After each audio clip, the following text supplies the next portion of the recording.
नमस्कार दोस्तों, teaching with Shivam में आप सभी का हार्दिक स्वागत है। सीटेट जुलाई 2024। आइए देखते हैं सीडीपी विषय से संबंधित अति महत्वपूर्ण थ्योरी। तो वृद्धि एवं विकास की अगर बात की जाए, ग्रोथ एंड डेवलपमेंट, विकास क्या है? तो विकास एक ऐसी प्रक्रिया है, विकास जो डेवलपमेंट होता है वो ऐसी प्रक्रिया है जो सतत चलती है, जिसमें गुणात्मक परिवर्तन एवं परिणात्मक मात्रात्मक परिवर्तन दोनों शामिल होते हैं। यानी कि विकास के अंदर गुणात्मक और मात्रात्मक परिवर्तन दोनों होते हैं। विकास एक निरंतर या सतत चलने वाली प्रक्रिया है। अब बात करें हम वृद्धि की। वृद्धि जो होती है, वृद्धि परिपक्वता के बाद रुक जाती है। यानी कि वृद्धि क्या है, एक निश्चित समय के बाद रुक जाती है। लेकिन विकास जो है, डेवलपमेंट जो है, वो गर्भ से और कब्र तक, यानी कि जब तक आदमी मरता है तब तक विकास चलता रहता है। कुछ ना कुछ बच्चा सीखता रहता है, विकास उसका होता रहता है। तो यह विकास और वृद्धि। गुणात्मक परिवर्तन क्या होता है? तो गुणात्मक परिवर्तन की अगर बात की जाए, जैसे कार्यशैली और कार्य दक्षता, यानी कि कार्यशैली क्या है उसकी और कार्य दक्षता क्या है, तो उसे कहते हैं गुणात्मक परिवर्तन। और परिमाणात्मक या मात्रात्मक परिवर्तन क्या होता है? जैसे हाइट है, वेट है, शेप है, यानी कि उसकी ऊंचाई है, वजन है, आकार है, इसे कहते हैं मात्रात्मक परिवर्तन। गुणात्मक परिवर्तन उसकी कार्य क्षमता क्या है, उसकी कार्यशैली कैसी है। और मात्रात्मक परिवर्तन की बात की जाए, उसकी ऊंचाई कितनी है और उसकी आकार कैसा है, उसका आकार कैसा है, उसकी ऊंचाई कैसी है। सतत का अर्थ क्या होता है? सतत का अर्थ होता है लगातार चलना। अताहर्त, पीछे की अवस्था पर पुनः ध्यान नहीं देना, इसे कहते हैं सतत। क्या कहा जाता है? सतत। उम्मीद करता हूँ इस बात को समझ पाए होंगे। गुणात्मक परिवर्तन, मात्रात्मक परिवर्तन, विकास और वृद्धि के बारे में। आइए नेक्स्ट आगे देखते हैं। अगला है मानसिक, यानी कि विकास की अगर बात की जाए, विकास मानसिक पक्ष, सामाजिक पक्ष और सांवेगिक पक्ष, तीन होते हैं इसके। कौन कौन से, जरा बात करें भाई। विकास, शारीरिक विकास होता है, दूसरा है मानसिक विकास, सामाजिक विकास और सांवेगिक विकास। चार में बांटा गया है इसको। तो ये हमारा कौन सा? शारीरिक विकास। शारीरिक विकास की अगर बात की जाए, फिजिकल डेवलपमेंट, शारीरिक विकास। दूसरा होता है मानसिक विकास। मानसिक विकास होता है कॉग्निटिव डेवलपमेंट। सामाजिक विकास की बात की जाए, सोशल डेवलपमेंट। सांवेगिक विकास की बात की जाए तो इमोशनल डेवलपमेंट। इस टाइप से चलता है कि भी फिजिकल, कॉग्निटिव, सोशल और इमोशनल, PCSB, यानी कि फिजिकल, कॉग्निटिव, सोशल और इमोशनल। आइए नेक्स्ट आगे देखते हैं। अगला है motor development, speed, accuracy and precisions. क्या अर्थ है? गति संबंधित पक्ष जो शारीरिक विकास से संबंधित होता है। कौन कौन से होते हैं ऐसे विकास, यानी कि ऐसा पक्ष जो शारीरिक विकास से संबंध रखता हो, उसे कहते हैं भाई। पहला कहते हैं ग्रॉस मोटर, स्थूल गतिक कौशल। ऐसा लिखा हुआ था सीटेट में, बच्चे समझ नहीं पाते भी स्थूल गतिक क्या होता है, सूक्ष्म गतिक कौशल क्या होती हैं। आइए एक एक को देखते हैं। ग्रॉस मोटर यानी कि स्थूल गतिक कौशल क्या होती हैं? जिससे हमारी मसल्स जो होती हैं, मांसपेशियां जो होती हैं, आर्म की मांसपेशियां या लेग्स, टांगों की मांसपेशियां जो होती हैं, उसे कहा जाता है स्थूल गतिक कौशल। दूसरा आता है फाइन मोटर, सूक्ष्म गतिक कौशल। क्या होता है? तो छोटी छोटी जो मसल्स होती हैं, जैसे आँखों की मांसपेशियां होती हैं, हाथ की मसल्स होती हैं, इसे कहते हैं सूक्ष्म गतिक कौशल। ग्रॉस टू फाइन डेवलपमेंट होता है, यानी कि सूक्ष्म गतिक कौशल से क्या होता है? विकास होता है। तो आँखों की जो मसल्स होती हैं, हाथ की मसल्स होती हैं, मांसपेशियाँ, उन्हें कहते हैं सूक्ष्म गतिक कौशल के अंतर्गत आती हैं। स्थूल गतिक कौशल के अंतर्गत कौन कौन सी आती हैं? जैसे बाहों की, भुजाओं की जो मसल्स होती हैं, टांगों की जो मसल्स होती हैं, इनकी मांसपेशियाँ, मसल्स, मांसपेशियाँ। आइए नेक्स्ट आगे देखते हैं। अगला है ग्रॉस मोटर स्किल। स्थूल गतिक कौशल क्या होता है? अब घुटनों के बल चलना। बच्चा देखा है आपने छोटा, जो घुटनों के बल चलता है, खड़े होकर चलना, दौड़ना और कूदना, ये आते हैं स्थूल गतिक कौशल के अंतर्गत। स्थूल गतिक कौशल के अंतर्गत कौन कौन आते भाई, क्या क्या आता है? घुटनों के बल चलना, खड़े होकर चलना, दौड़ना, कूदना, वॉकिंग करना, रनिंग करना, जंपिंग करना। तो ये क्या कहलाते हैं? स्थूल गतिक कौशल होते हैं। अगला है फाइन मोटर स्किल, सूक्ष्म गतिक कौशल, जैसे उंगलियों और अंगूठे के जरिए कुछ उठाना, रेत में पैरों की उंगलियां घुमाना, या ड्राइंग करना, पेंटिंग करना, राइटिंग करना, या काजल लगाना। ये आते हैं सूक्ष्म गतिक कौशल के अंतर्गत। आइए नेक्स्ट आगे देखते हैं। अगला है कॉग्निटिव डेवलपमेंट। कॉग्निटिव डेवलपमेंट संज्ञानात्मक पक्ष में विकास से अर्थ मानसिक क्षमताओं के विकास विकसित होने से होता है। संज्ञान का अर्थ होता है दिमाग या बौद्धिक क्षमताओं का विकास करना, जैसे सोचना, तर्क करना, कल्पना करना, मेमोरी और भाषा विकास। इसे कहते हैं कॉग्निटिव डेवलपमेंट, यानी कि संज्ञानात्मक पक्ष। हम बात करें ब्रेन की, लेफ्ट ब्रेन और plus right brain.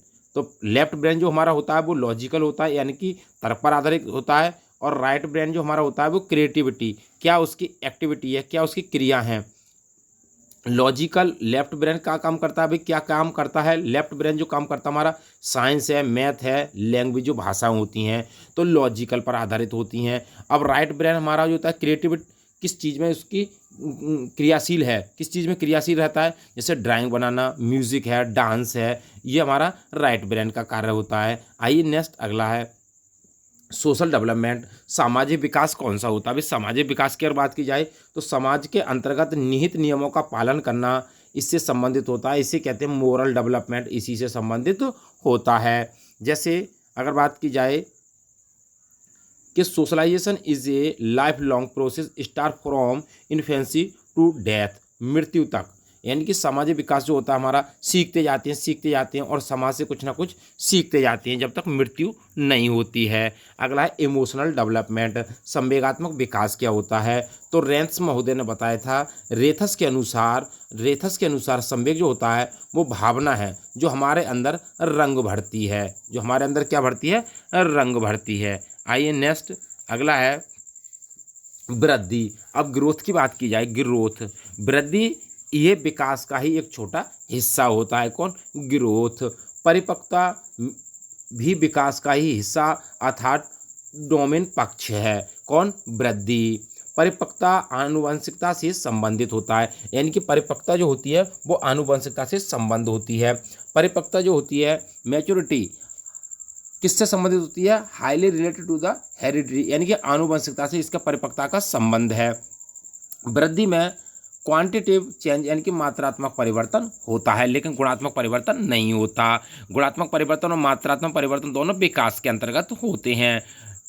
Quantitative structure change, जैसे मोटा होना, पतला होना, लंबा होना, आकार में वृद्धि, छोटा होना, ये होती है वृद्धि के अंतर्गत आते हैं। क्वांटिटेटिव का अर्थ होता है जिसे हम गणना कर सकें, जिसे माप सकें। मात्रात्मक, विकास में हम सभी हिस्सों को माप नहीं सकते, यानी कि विकास में हम सभी हिस्सों को माप नहीं सकते बल्कि वृद्धि में मापते हैं। वृद्धि एक समय पर रुक जाती है, जबकि विकास गर्भ से और कब्र तक चलने वाली प्रक्रिया है। वृद्धि को एक यूनिट, किलोग्राम, इंच, सेंटीमीटर आदि के तहत मापा जाता है, जबकि विकास के हर पहलू को नहीं माप सकते। ये होता है वृद्धि और विकास में अंतर, ये भी आपको याद रखना है। विकास का केवल आकलन किया जा सकता है, तो विकास का केवल आप आकलन कर सकते हैं, जैसे चेस खेलना विकास का हिस्सा है, वही लंबाई बढ़ना वृद्धि का हिस्सा है। नेक्स्ट आइए आगे देखते हैं। अगला है वृद्धि, फिर वही आती है वृद्धि। और वृद्धि की बात की जाए, मात्रात्मक या परिमाणात्मक या गुणात्मक परिवर्तन होता है। वृद्धि सामान्यतः शारीरिक परिवर्तनों से संबंधित रखती है। वृद्धि का मापन सही से किया जा सकता है क्योंकि ये संकुचित होता है। वृद्धि में संरचनात्मक परिवर्तन शामिल है और एक समय के बाद ये रुक जाती है। विकास की बात करें तो विकास परिणाम के साथ साथ गुणात्मक परिवर्तन भी होता है। इसमें मात्रात्मक परिवर्तन होता है। विकास के अंतर मात्रात्मक और गुणात्मक दोनों परिवर्तन होते हैं। विकास का आशय शरीर के विभिन्न शारीरिक, मानसिक और व्यवहारिक संगठन से होता है। विकास का तात्पर्य। आइए नेक्स्ट आगे देखते हैं। आगे आता है विकास को मापना कठिन है, इसका अवलोकन कर सकते हैं, क्योंकि विकास का रूप व्यापक होता है, बड़ा होता है। विकास में प्रक्रियात्मक फंक्शनल परिवर्तन शामिल होते हैं और ये निरंतर चलता रहता है विकास। अगर हम बात करें विकास की नोट, संप्रत्यों का विकास संज्ञानात्मक विकास के अंतर्गत होता है। संप्रत्यों का अर्थ होता है किसी चीज़ के प्रति कॉन्सेप्ट बनाना, और हम लोगों को पता है कि कॉन्सेप्ट दिमाग में बनते हैं। अब बात आती है वृद्धि की और व्यापक। ये कहते हैं कि व्यापक अर्थ होता है, यानी कि व्यापक होता है विकास। तो वृद्धि की बात करें मात्रात्मक या परिमाणात्मक परिवर्तन होता है, और व्यापक की बात करें परिमाणात्मक के साथ साथ गुणात्मक परिवर्तन भी होता है। इसमें गुणात्मक परिवर्तन होता है किसके अंतर्गत? विकास के अंतर्गत। वृद्धि की बात करें, वृद्धि सामान्यतः शारीरिक परिवर्तनों से संबंध रखती है, जबकि विकास से आशय शरीर के विभिन्न शारीरिक, मानसिक तथा व्यवहारिक संगठन से होता है। वृद्धि का मापन सही से किया जा सकता है संकुचित, लेकिन विकास को मापना कठिन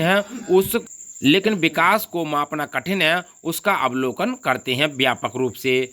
चौथा नंबर आता है इसका भाई, इसमें संरचनात्मक परिवर्तन शामिल होते हैं और एक समय के बाद ये वृद्धि रुक जाती है।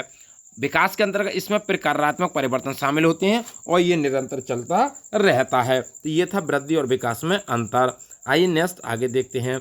अगला है स्टेज ऑफ डेवलपमेंट, यानी कि विकास की अवस्थाएं, स्तर कौन कौन सी हैं। तो विकास की जो अवस्थाएं हैं, पहले आती है शिशुअवस्था, इन्फेंसी स्टेज, इसकी उम्र है 0 से 2 वर्ष। दूसरी है ईयरली चाइल्डहुड, पूर्व बाल्यावस्था 2 से 6 वर्ष।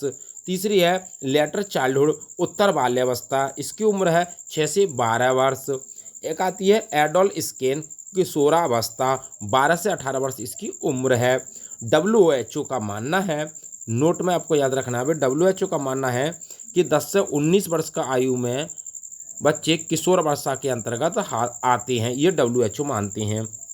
नोट, शिशुअवस्था के पहले भी एक अवस्था होती है जिसे कहते हैं प्रेनेटल स्टेज, प्रसव पूर्व अवस्था कहते हैं इसे। इस अवस्था में बच्चा गर्भ यानी कि माँ के पेट में होता है।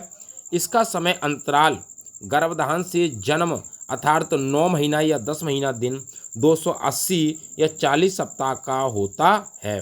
इस अवस्था का पूर्ण विकास गर्भवती माँ पर निर्भर करता है। आइए नेक्स्ट आगे देखते हैं। अगला है शिशुअवस्था। तो शिशुअवस्था की बात करें, जन्म से 2 वर्ष तक की अवस्था होती है। शिशुअवस्था में एक बच्चा करता क्या है? ज्ञान इंद्रियों से सीखता है, सेंस लगाकर सीखता है। मोटर एक्शन जैसे गति क्रिया करके सीखेगा। पियाजे का भी यही कहना है कि बच्चा क्या करता है? गति क्रिया करके सीखता है। सेंसिटिव पीरियड खतरा भरा होता है इसमें शिशुअवस्था के अंतर्गत। फिजिकल डेवलपमेंट, मेंटल डेवलपमेंट तेजी से होता है, यानी कि फिजिकल डेवलपमेंट और मेंटल डेवलपमेंट क्या होता है? तेजी से होता है। अगला है पूर्व बाल्यावस्था, ईयरली चाइल्डहुड, इसकी उम्र है 2 से 6 वर्ष। इस अवस्था के अंतर्गत बच्चा करता क्या है? टॉय एज इसे कहते हैं। बट खिलौने की आयु किसे कहा जाता है? तो पूर्व बाल्यावस्था को कहा जाता है। इसे प्ले एज भी कहते हैं, इरेक्शन के द्वारा।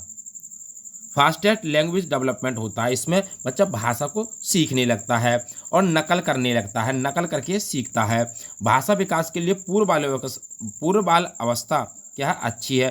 तो फिजिकल डेवलपमेंट होता है फास्टेज आफ्टर बर्थ, जन्म के बाद, और सोशलाइजेशन इज आल्सो रैपिड, यानी कि सामाजिक भी होने लगता है। आइए नेक्स्ट आगे की उम्र देखते हैं। दूसरी उत्तर बाल्यावस्था, लेटर चाइल्डहुड, इसकी उम्र है 6 से 12 वर्ष। इस अवस्था को कहा जाता है टोली की अवस्था। गैंग एज किसे कहा जाता है? तो उत्तर बाल्य अवस्था को कहा जाता है। हिंदी में भी लिख सकता है गैंग एज। गेम एज का है स्पोर्ट्स, खेल की अवस्था भी कह सकते हैं इसे। एलिमेंट्री स्कूल की अवस्था, स्कूल की अवस्था भी कहते हैं इसे, क्योंकि 6 वर्ष में बच्चे का एडमिशन शुरू हो जाता है। लॉन्ग टर्म फ्रेंडशिप, इसमें मित्रता की अवस्था भी होती है, यानी कि अपने ही बच्चों के साथ खेलना, अपने ही समूह के बच्चों के साथ खेला जाता है। अगला होता है फिजिकल डेवलपमेंट, स्लो होता है इसमें, यानी कि फिजिकल शारीरिक विकास जो होता है वो धीमी गति से होता है। अगला मिथ्या परिपक्वता है, ये कैसी अवस्था? मिथ्या परिपक्वता, झूठ की अवस्था भी है ये। मोटर डेवलपमेंट, यानी कि मोटर डेवलपमेंट जो होता है वो तेजी से होता है। अगला है सुस्पष्टता अवस्था फ्राइड के अनुसार। अगला कहते हैं industry is the inferiority. Erikson ने बताया था। पियाजे जो बताते हैं वो कंक्रीट ऑपरेशनल पियाजे जो बताते हैं कि ये अवस्था जो है इसके अंतर्गत क्या होता है 0 से 2, 2 से 7 और 7 होती है। इनकी जीन पियाजे साहब की जो अवस्था है, पहली अवस्था बताई थी पूर्व संक्रियात्मक अवस्था यानी कि इंद्रिय गामक अवस्था 0 से 2 वर्ष, 2 से 7 वर्ष की एक अवस्था बताई थी, 7 से 11 एक अवस्था बताई थी, 11 से 15 वर्ष। अगर हम बात करें इनकी पियाजे साहब की जो 4 अवस्थाएं थीं वो आगे हम देखेंगे 4 अवस्थाएं। तो 0 से 2 वर्ष वाली अवस्था तो इंद्रिय गामक अवस्था, पूर्व संक्रियात्मक अवस्था, मूर्त अवस्था, तो इसे कहते हैं मूर्त अवस्था। ठोस अवस्था कंक्रीट यानी कि ठोस अवस्था कहे, मूर्त अवस्था कहे तो बात एक ही है 7 से 11 वर्ष वाली। इसमें कहा गया उत्तर वाला अवस्था इसे। आइए नेक्स्ट आगे देखते हैं। अगला है किशोर अवस्था। किशोर अवस्था के अंतर्गत बात करें तो इसे कहा जाता है परिवर्तन का काल, संक्रमण काल कहा जाता है। स्वर्णिम काल किस अवस्था को कहा जाता है? किशोर अवस्था को कहा जाता है। आंधी और तूफान की अवस्था स्टेनली हॉल ने बताया था किसको? किशोर अवस्था को। किशोर अवस्था के अंतर्गत जो होता है आइडेंटिटी क्रिसिस का अर्थ होता है बच्चा ये ढूंढ रहा है कि मैं कौन हूँ, और इसे कहते हैं बसंत ऋतु अवस्था। आइए नेक्स्ट आगे देखते हैं।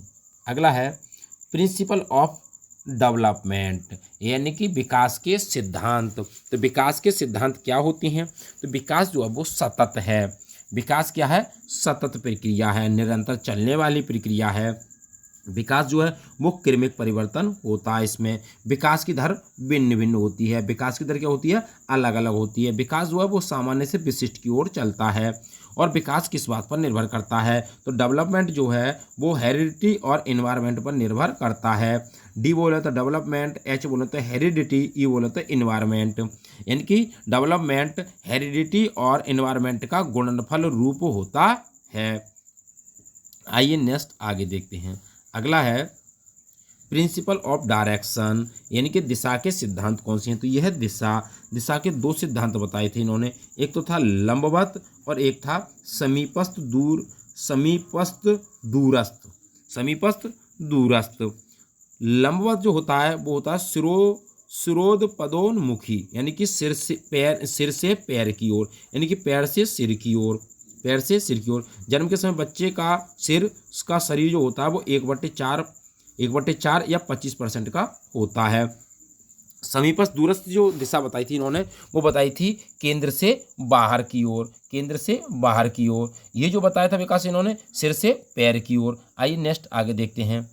अगला है व्यक्तिगत विभिन्नताएं, इनविजुअल डिफरेंस क्या होता है? इनविजुअल डिफरेंस दुनिया की प्रत्येक प्रजातियों में पाई जाती है। कोई भी प्रजातियां समान नहीं होती। कोई भी प्रजाति होती है वो समान नहीं होती। उदाहरण के लिए 2 बंदर भी एक जैसी नहीं होते, उनमें किसी न किसी स्तर पर भिन्नताएं अवश्य ही पाई जाती हैं। तो इसे कहा जाता है व्यक्तिगत भिन्नताएं। आइए नेक्स्ट अगला है व्यक्तिगत विभिन्नताओं का आधार क्या है?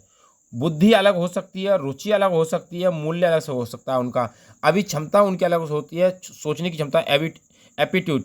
अगला है पर्सनैलिटी, व्यक्तित्व उनका अलग अलग हो सकता है। तो ये थे व्यक्तिगत विभिन्नताओं के आधार। नेक्स्ट आइए आगे देखते हैं। अगला है जेफी गिलफोर्ड ने थिंकिंग को 2 भागों में प्रस्तुत किया। जेफी गिलफोर्ड महोदय थे, इन्होंने जो सोच के 2 प्रकार बताए थे, 2 भाग बताए थे। कौन कौन सी? एक था डाइवर्जेंट थिंकिंग अपसारी सोच, एक था कन्वर्जेंट थिंकिंग अभिसारी सोच। अपसारी सोच क्या होता है? ओपन एंडेड यानी कि मतलब ये हुआ कि एक ही प्रश्न के कई उत्तर होना। आउट ऑफ द बॉक्स कहते हैं, मल्टीपल सॉल्यूशन कहा जाता है, इसे रिलेटेड टू द क्रिएटिविटी कहा जाता है अपसारी सोच को ही, यानी कि एक ही प्रश्न के कई उत्तर सोच लेना। अपसारी प्रश्न का मतलब क्या था? क्लोज एंडेड, बंद अंत वाला प्रश्न, मुक्त अंत वाला प्रश्न, तो अपसारी हो जाएगा। इसे कहता है क्लोज एंडेड प्रश्न या एमसीक्यू सॉल्व करने में, या लिमिटेड सॉल्यूशन, मतलब ये लिमिटेड मतलब जिसका सीमित उत्तर हो, तो उसे कहा जाता है अभिसारी सोच वाले प्रश्न। अभिसारी सोच जैसे एमसीक्यू आपने देखा होगा, उसमें केवल एक ही उत्तर होता है, बच्चा एक के बारे में सोचता है। जैसे हम बात करें दीर्घ उत्तरीय प्रश्न या लघु उत्तरीय प्रश्न जो होते हैं, उसमें बच्चा अपने विचारों को प्रस्तुत करता है, तो उसे कहा जाता है अपसारी सोच। नोट, अपसारी सोच वाला प्रत्येक व्यक्ति क्रिएटिव नहीं होगा, परंतु हर क्रिएटिव व्यक्ति अवसारी सोच यानी कि डाइवर्स थिंकिंग अवश्य रखता होगा। अवसारी सोच वाला प्रत्येक व्यक्ति क्रिएटिव नहीं होगा, परंतु क्रिएटिव व्यक्ति अवसारी सोच अवश्य रखता होगा। आइए नेक्स्ट आगे देखते हैं। अगला है बहुबुद्धि का सिद्धांत किसने दिया था? भाई ये आपको देखना है, बहुबुद्धि का सिद्धांत किसने दिया था? Multiple intelligence is also known as a multiple dimensional intelligence. Howard Gardner ने बहुबुद्धि का सिद्धांत दिया था। एनसीईआरटी ने 8 टाइप्स बताए थे बहुबुद्धि के सिद्धांत के। स्वतंत्र कौन कौन सी बुद्धि कई प्रकार की होती है, यह कोई एक क्षमता नहीं है। अधिगम भी कई प्रकार से हो सकता है, सीखना भी कई प्रकार से हो सकता है, बुद्धि भी कई प्रकार की हो सकती है। इन्होंने पहली बुद्धि जो बताई थी वो थी भाषाई बुद्धि। कौन सी बुद्धि है? भाषाई बुद्धि। भाषाई बुद्धि किसके अंतर्गत होती है और क्या होता है भाषाई बुद्धि में? भाषाई बुद्धि में होता है वाद विवाद करना, रीडिंग करना, पढ़ना, हियरिंग सुनना, स्पीकिंग बोलना, राइटिंग लिखना, डेबेटिंग वाद विवाद करना, डिस्कशन करना, वार्तालाप करना, जैसे रविंद्रनाथ टैगोर, स्वामी विवेकानंद। ये जो थे व्यक्ति वो पोइट्स थे या राइटर्स थे। राइटर्स होते हैं, लेखक जो होते हैं, कवि जो होते हैं, उनमें भाषाई बुद्धि पाई जाती है। ये आपको ध्यान रखना है। आइए नेक्स्ट आगे देखते हैं। अगला है तर्कपूर्ण बुद्धि किसमें होती है? लॉजिकल मैथमेटिकल बुद्धि किसमें होती है? तर्कपूर्ण बुद्धि किसमें होती है? तो तर्कपूर्ण बुद्धि की बात की जाए तो ऐसे व्यक्ति जो प्रॉब्लम को सॉल्व कर लें, skills in the scientific thinking and the problem solving, यानी कि ऐसा कौशल जो साइंस के तरीके से सोचें और उस प्रॉब्लम को सॉल्व कर लें, यानी कि तर्कपूर्ण तरीके से। जैसे अल्बर्ट आइंस्टीन जिन्होंने एक फार्मूला बताया था E = mc² वाला, और APJ अब्दुल कलाम, इनमें कैसी बुद्धि थी? तर्कपूर्ण बुद्धि थी। अगला है स्थानिक बुद्धि, स्पेशल इंटेलिजेंस। स्थानिक बुद्धि, स्थानिक बुद्धि किस किस में होती है? जैसे नाविक है, मूर्तिकार है, वास्तुकार है, आंतरिक सज्जाकार है और मानचित्रकार है। इनमें होती है स्थानिक बुद्धि होती है। नेक्स्ट आइए आगे देखते हैं। अगला है संगीत बुद्धि, म्यूजिकल इंटेलिजेंस। संगीत बुद्धि किस में होती है? तो ऐसे व्यक्ति जो संगीत में ज़्यादा रुचि रखते हैं, जैसे उत्पाद सृजन करना, परिवर्तन करना में, जैसे AR रहमान, सोनू निगम, लता मंगेशकर। इनमें कैसी बुद्धि है? तो इनमें संगीती बुद्धि है। कैसी बुद्धि है? संगीती बुद्धि है। आइए नेक्स्ट आगे देखते हैं। अगला है बॉडली काइनेस्थेटिक, यानी कि इनके अंदर जो होती है वो शारीरिक संवेगात्मक बुद्धि होती है। कैसे?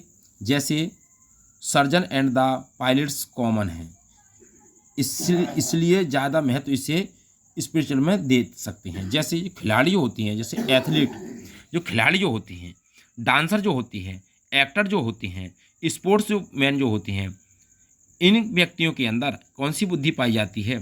तो ये बुद्धि जो पाई जाती है काइनेस्थेटिक, यानी कि संवेगात्मक बुद्धि जो इनके अंतर्गत पाई जाती है। आइए आगे देखते हैं शारीरिक संवेगात्मक। छठी बुद्धि जो इन्होंने बताई थी अंतर्व्यक्तित्व बुद्धि। अंतर्व्यक्तित्व बुद्धि दूसरों के व्यवहार व भावनाओं को समझना। अंतर्व्यक्तित्व का मतलब होता है, इंटरपर्सनल का मतलब होता है दूसरे के व्यवहारों को समझना, दूसरे व्यक्तियों के व्यवहारों को समझना। कैसे? जैसे महात्मा गांधी आपने देखे होंगे, मदर टेरेसा आपने देखी होगी। इन व्यक्तियों का ऐसा व्यवहार था ये कि दूसरे के व्यक्तियों का व्यवहार समझ जाते थे। जैसे सोशल वर्कर्स जो होता है, समाज सेवी जो होता है, रिलेशन लीडर जो होता है, धर्म से संबंधित जो व्यक्ति होता है, पॉलिटिशियन जो होता है, वो क्या होता है? दूसरे व्यक्तियों की, दूसरे के व्यवहार और भावनाओं को समझता है। आइए नेक्स्ट आगे देखते हैं। अगला है इंट्रापर्सनल इंटेलिजेंस। अंतर्व्यक्तित्व बुद्धि कौन सी होती है?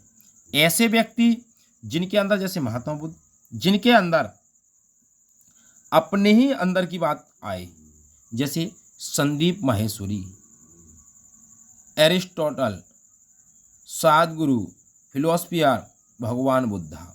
ऐसे व्यक्ति ये क्या करते हैं?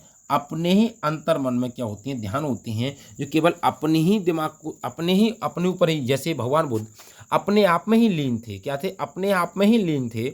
जैसे motives, human existence and meaning of the life desires. अपने ही विचारों को समझना, दूसरों के विचारों को नहीं, अपने ही विचारों को समझना, अपने ही भावनाओं को समझना, तो अंतर व्यक्तित्व बुद्धि होती है। अगली आती है प्राकृतिक बुद्धि। तो प्राकृतिक बुद्धि किस किस के अंतर्गत होती है? जैसे हंटर्स, फार्मर्स किसान, tourist, botanist, zoologist and word watch process more in the neurological intelligence. मतलब क्या हुआ, प्राकृतिक बुद्धि किस किस के अंतर्गत होती है? जैसे हंटर्स देखा होगा आपने, शिकारी, जैसे किसान, जैसे टूरिज्म करने वाले व्यक्ति, जैसे बॉटनी वनस्पतिक जो व्यक्ति होती हैं, जूलॉजी पे खोज करने वाले व्यक्ति, चिड़ियों को देखने वाले व्यक्ति, तो ऐसे व्यक्तियों के अंतर्गत प्राकृतिक बुद्धि होती है। नेक्स्ट आइए आगे देखते हैं। पियाजे के अनुसार, ये हार्वर्ड गार्डन ने बहुबुद्धि के ये 8 प्रकार बताए थे, एनसीईआरटी के अनुसार भी हैं। पियाजे के अनुसार संज्ञानात्मक विकास की 4 अवस्थाएं होती हैं। कौन कौन सी होती हैं? SPCF। पहली है संवेदी पेशीय भ्रामक अवस्था, दूसरी है पूर्व संक्रियात्मक अवस्था, तीसरी है मूर्त संक्रियात्मक अवस्था, चौथी है औपचारिक संक्रियात्मक अवस्था। उम्र की अगर बात की जाए 0 से 2 वर्ष होती है पहली अवस्था, संवेगात्मक अवस्था। दूसरी है पूर्व संक्रियात्मक अवस्था, उम्र की बात करता है 2 से 7 वर्ष की बात है। तीसरी है इनकी जो अवस्था है वो तीसरी अवस्था मूर्त संक्रियात्मक अवस्था, 7 से 11 वर्ष इसकी उम्र है। चौथी जो है औपचारिक संक्रियात्मक अवस्था, 11 से 15 वर्ष इसकी उम्र है। नेक्स्ट आइए आगे देखते हैं। अगला है sensory motor stage. Sensory motor stage 0 से 2 वर्ष इसकी उम्र है। इस अवस्था के अंतर्गत बच्चा क्या क्या करता है? गत्यात्मक अवस्था इसे कहा जाता है, इंद्रिय गामक अवस्था इसे कहा जाता है, संवेदीय पेशीय अवस्था इसे कहा जाता है। जन्म से 2 वर्ष की आयु होती है इस अवस्था में। बच्चे के अंदर क्या होता है? वस्तु स्थायित्व का गुण विकसित हो जाता है। ऑब्जेक्टिव परमानेंस यानी कि out of site of out mind, वस्तु स्थायित्व का गुण विकसित हो जाता है बच्चे के अंदर। विलंबित अनुकरण करने लगता है बच्चा, लक्ष्य निर्देशित व्यवहार करने लगता है इस अवस्था के अंतर्गत। बच्चे की इंद्रियां ही शिक्षक होते हैं इस अवस्था के अंतर्गत। इस अवस्था में बच्चा हाथों व आंखों से सोचता है, अर्थात अपनी ज्ञानेंद्रियों से दुनिया के बारे में सोचने लगता है। यानी कि इंद्रियों की बात की जाए तो आंख, कान, नाक, त्वचा के माध्यम से सीखना ही क्या कहलाता है? पहली अवस्था के अंतर्गत होता है। 0 से 2 वर्ष की उम्र होती है जीन पियाजे महोदय के अनुसार। अगली अवस्था जो है इनकी वो है प्री ऑपरेशनल स्टेज। 2 से 7 वर्ष इस उम्र की बात की जाती है। 2 से 7 वर्ष इसे कहते हैं पूर्व संक्रियात्मक अवस्था। इसमें तर्क शक्ति में कमी होती है। अगला है पानी बर्फ बन सकता है और बर्फ पानी की नासमझ है। ये कहने का मतलब ये है कि इस उम्र में बच्चा ये समझने लगता है पानी बर्फ बन सकता है, लेकिन बर्फ पानी बन जाए ये नासमझ से बाहर है। सजीव निर्जीव में अंतर नहीं कर पाता इस अवस्था के अंतर्गत। इस अवस्था में बच्चे को लगता है कि जैसा मैं सोचता हूँ वैसा ही पूरी दुनिया सोचती है। सिंबॉलिक थॉट लैंग्वेज, ज्ञान ABCD जैसे का खा का इस बच्चे के अंतर्गत हो जाता है। अगला है बच्चे को संरक्षण का समझ हो जाती है, संरक्षण की। बच्चे को ऐसा एहसास होगा कि वह विकट ए में ज़्यादा में समान है। केंद्रीकरण की भावना विकसित हो जाती है इस अवस्था के अंतर्गत। आइए नेक्स्ट आगे देखते हैं। अगला है कंक्रीट ऑपरेशनल स्टेज, यानी कि मूर्त संक्रियात्मक अवस्था जिसे कहा जाता है। मूर्त संक्रियात्मक अवस्था मूर्त चीजों के प्रति लॉजिकल तर्क शक्ति का ज्ञान हो जाता है इस अवस्था के अंतर्गत। 11 से 7 वर्ष की उम्र हो गई है भैया। वस्तुओं का वर्गीकरण करने लगता है, जैसे कलर, शेप, साइज के आधार के बारे में बताने लगता है और वस्तुओं का संरक्षण करने लगता है। अगला है वस्तुओं को सजाना, घटते बढ़ते क्रम में रखना और विकेंद्रीकरण की भावना विकसित हो जाती है। ये आपको ध्यान रखना है, यानी कि विकेंद्र केंद्र से बाहर की ओर, केंद्रीकरण केंद्र की ओर। आइए नेक्स्ट अगला देखते हैं। अगली अवस्था इनकी जो है वो है फॉर्मल ऑपरेशनल स्टेज, 11 से 15 वर्ष की उम्र है इस अवस्था के अंतर्गत। इसमें बच्चा एब्स्ट्रैक्ट अमूर्त चिंतन करने लगता है और लॉजिक कॉन्सेप्ट को समझने लगता है। अगला है हाइपोथेटिको डिडक्टिव रीजनिंग, परिकल्पनात्मक और निगमनात्मक तर्क बच्चे के अंदर विकसित हो जाते हैं। अपने खुद के नियम बनाने लगता है और निगमनात्मक सोच बच्चे के अंदर विकसित हो जाती है इस अवस्था के अंतर्गत। तो इसे कहा जाता है निगमनात्मक चिंतन। नेक्स्ट अगला है लेव वाइगोत्स्की का सामाजिक सांस्कृतिक परिप्रेक्ष्य। लेव वाइगोत्स्की एक रूसी मनोवैज्ञानिक थे। यह एक सामाजिक रचनावादी थे। सामाजिक सांस्कृतिक पहलुओं पर ध्यान केंद्रित किया था इन्होंने। किसने? वाइगोत्स्की साहब ने। सामाजिक सृजनवाद का जनक कहा जाता है। बच्चे द्वारा ज्ञान का सृजन किया जाता है। वाइगोत्स्की के अनुसार किसी भी बच्चे का विकास सामाजिक परिस्थिति में ही संभव है। बच्चे का संज्ञानात्मक विकास सामूहिक प्रक्रिया द्वारा संभव हो पाता है।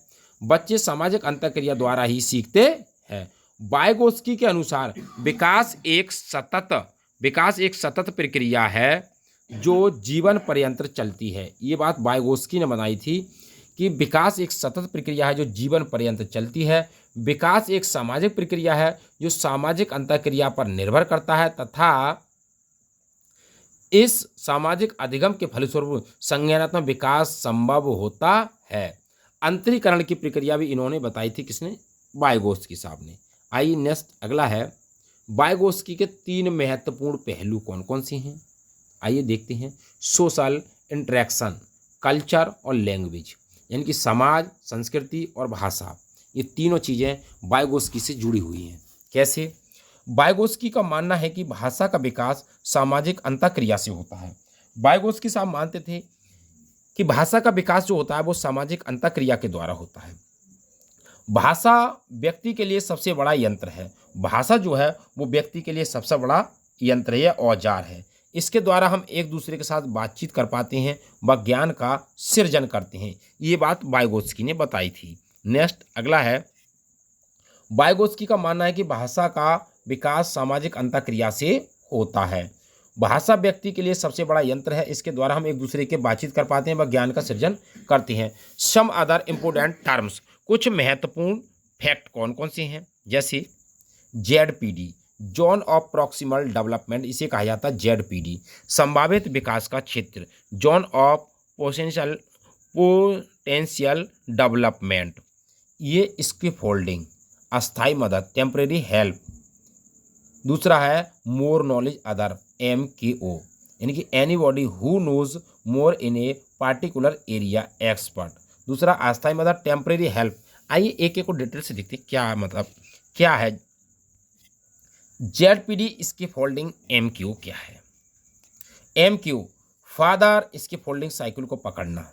इनके पिताजी द्वारा, जो आपने देखा होगा जब शुरू में बच्चा साइकिल सीखता है तो पिताजी साइकिल को क्या करते हैं? पकड़ने लगते हैं, तो इसे कहा जाता है MKO। ZPD क्या है? बालक को मदद मिलने पर सीखने का दायरा। जैसे बच्चा सीखने लगता है तो धीरे धीरे सीख जाता तो कुछ समय बाद साइकिल का जो कैरियर होता है उसे पकड़ लेते हैं और फिर धीरे धीरे उसको क्या करते हैं? छोड़ देते हैं, तो उसे कहा जाता है ZPD। और हम छोड़ते नहीं हैं उस कैरियर को, पकड़ते रहते हैं जब तक बच्चा सीखता नहीं है, तो उसे कहा जाता है MKO। भाषा के 3 रूप होते हैं, कौन कौन से? सोशल स्पीच, सामाजिक वाक, 2 वर्ष उम्र उदाहरण दुनिया में बात करना। प्राइवेट स्पीच, निज वाक, अपनी वार्ता, निजी वार्ता, 3 वर्ष बोल बोल कर खुद से बातें करना। एक साइलेंट इनर स्पीच, मौन आंतरिक वाक, 7 वर्ष से उम्र। मन में बातें करना, बोलकर बातें करना, दुनिया में बात करना, अलग अलग बात है। सामाजिक वाक, निज वाक और मौन आंतरिक वाक। आइए नेक्स्ट आगे देखते हैं। जोन ऑफ प्रॉक्सिमल डेवलपमेंट, जिस दायरे में किसी की मदद से बच्चे का संभावित विकास होता है। मोर नॉलेज अदर, MKO, कोई छोटा या बड़ा द्वारा ज्ञान ग्रहण करना, किसी छोटे या बड़े द्वारा ज्ञान ग्रहण करना। स्कैफोल्डिंग, टेम्परेरी हेल्प, अस्थायी मदद, क्षणिक मदद जिसे कहते हैं। ये तब तक जारी रहेगी जब तक हम खुद को काम ना करने लगें। ये एक प्रक्रिया है। अगला इन्होंने बताया था भाई पाड़ पायट ढांचा निर्माण, मचान। ये भी किसके?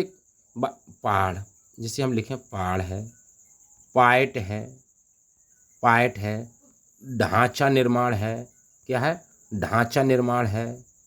पाड़ है, पायट है, ढांचा निर्माण है, मचान है। ये भी क्या है? एक अस्थाई मदद है, टेम्परेरी मदद है। आइए नेक्स्ट आगे देखते हैं। कोहल वर्ग। अब हम कोहल वर्ग की बात करें तो कोहल वर्ग का नैतिक विकास का सिद्धांत। तो कोहल वर्ग ने नैतिक विकास का सिद्धांत दिया था। इन्होंने अपने प्रयोग में पूर्ण रूप से पुरुषों को लिया, इसलिए इस सिद्धांत को जेंडर बेस्ड थ्योरी भी कहते हैं। इसमें केवल पुरुषों को लिया गया था। कार्ल गिलिगन कोल्बर्स को की एक छात्रा थी जिसका मानना था कि ये थ्योरी फेमिनिस्ट प्रेस परस्पेक्टिव नारीवादी नैतिकता का ध्यान नहीं रखती है। उन्होंने बताया था कि ये सिद्धांत जो है वो नारीवादी नैतिकता का ध्यान नहीं रखता है। सही या गलत को पहचानना नैतिकता कहलाती है।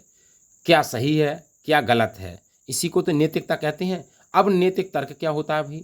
नैतिक तर्क जो होता है, मोरल डिसीजन जो होता है, मोरल डिसीजन लेने के लिए जो थिंकिंग का प्रयोग करते हैं उसे मोरल रीजनिंग कहते हैं, उसे मोरल तर्क कहते हैं। नैतिक तर्क दुविधा वाले सिचुएशन स्थिति में फैसला लेने के लिए जो तर्क शक्ति का उपयोग करते हैं उसे नैतिक तर्क कहलाता है। कोहलबर्ग का नैतिक विकास का सिद्धांत जीन पियाजे के संज्ञानात्मक विकास से इंस्पायर्ड है, यानी कि उससे मिलता जुलता है। कोहलबर्ग ने विभिन्न प्रयोगों के बाद बताया कि व्यक्ति में नैतिक विकास मुख्य स्तरों से होकर गुजरता है। प्रत्येक स्तर की दो अवस्थाएं होती हैं। तो पहला स्तर इनका जो था वो था पूर्व परंपरागत स्तर, जिसे कहते हैं प्री कॉन्वेंशनल लेवल। पूर्व परंपरागत स्तर, इसकी उम्र थी 4 से 10 वर्ष और चरण थे इसके 2। कौन कौन से, आइए एक एक चरण को डिटेल से देखते हैं। तो पहली स्टेज जो इनकी थी आज्ञाकारिता और दंड अभिविन्यास, यानी कि पहला स्तर था इनका पूर्व परंपरागत स्तर। उसकी 2 अवस्थाएं थीं, 2 स्टेज थीं। पहली थी आज्ञाकारिता और दंड अभिविन्यास और दूसरी थी इनकी व्यक्तिवाद, उपकरणवाद, विनियम या नियमित अभिविन्यास या जैसे को तैसे पर आधारित।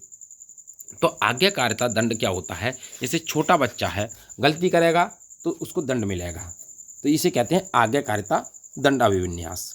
दूसरा है व्यक्तिवाद, उपकरणवाद। इस अवस्था के अंतर्गत क्या होता है, जैसे हम बात करें जैसे को तैसा, जैसा व्यवहार आप करेंगे वैसा ही व्यवहार वो करेगा, टिट फॉर टैट, जैसे को तैसे पर आधारित। आइए नेक्स्ट अगला स्तर है इनका परंपरागत स्तर या पारंपरिक स्तर, कॉन्वेंशनल लेवल। उम्र की बात की जाए 10 से 13 साल की उम्र की बात है। इसके भी चरण 2 हैं। 3 स्तर थे, प्रत्येक स्तर की 2 अवस्थाएं थीं। पहले वाले की 2 और दूसरे वाले की 2। आइए देखते हैं एक एक अवस्था के बारे में। जैसे अच्छा लड़का और अच्छी लड़की अभिविन्यास। काम अच्छा करोगे आपको अच्छा कहा जाएगा, अच्छे मार्क्स आएंगे तो बताएंगे भाई अच्छा लड़का है, अच्छी लड़की है। ईमानदारी है, अप्रूवल है, प्रेज है, प्रशंसा वगैरह है। आइए नेक्स्ट आगे देखते हैं। अगला है चौथी इनकी जो अवस्था थी दूसरे स्तर की, कानून व्यवस्था अभिविन्यास, प्राधिकरण और सामाजिक व्यवस्था। बच्चा समाज के नियमों को मानने लगता है। इसमें समाज जैसे कहता है कि भाई ये समाज के नियम है, जैसे ट्रैफिक रूल की बात की जाए तो ट्रैफिक रूल है, कोई भी समाज के नियम है उनको बच्चा मानने लगता है, उनके लॉ ऑर्डर नियम कानून मानता है। अगले आती है उत्तर पारंपरिक स्तर, पोस्ट कन्वेंशनल लेवल। उच्चतर आयु सीमा के बच्चे होते हैं 13 से उच्च आयु के। इसके भी 2 चरण हैं। पहला चरण कौन सा है भाई? सामाजिक अनुबंधन अभिविन्यास। इसमें बच्चा जो होता है वो समाज के नियम नहीं मानता है, समाज के नियम नहीं मानता है, उसमें उस चीज़ को अवश्य करके देखता है जिसमें समाज मना करता है कि ये देखें उसमें होता क्या है। आइए नेक्स्ट, इसका भी अगला चरण है। अगली स्टेज जो है वो सैद्धांतिक अंता चेतना सार्वभौमिक नैतिक प्रमुख अभिविन्यास। इसमें क्या होता है, इस स्टेज के अंतर्गत बहुत कम लोग दुनिया में पहुंच पाते हैं। यूनिवर्सल एथिक प्रिंसिपल सिद्धांत पर आधारित है। नैतिकता यानी कि अंता चेतना की अवस्था, जिसे सार्वभौमिक अवस्था जिसे कहा जाता है, यूनिवर्सल, जैसे महात्मा गांधी थे। अब हम बात करें हिंज दुविधा प्रयोग का सारांश। हिंज की पत्नी की जान बचाने के लिए चोरी करना क्या सही है क्या गलत है, ये हिंज पर आधारित थी। अगर वीडियो आपको अच्छी लगी हो तो वीडियो को ज़्यादा से ज़्यादा शेयर करें और लाइक करें और कमेंट बॉक्स में अपना सुझाव अवश्य दें। चैनल पर नए हैं तो चैनल को सब्सक्राइब करें। यदि आप हमें मोटिवेट करते हैं और हमारा मोटिवेशन बढ़ाते हैं तो ऐसी वीडियो हम आपको लाते रहेंगे। ऑल द बेस्ट, थैंक्स, जय हिंद, जय भारत।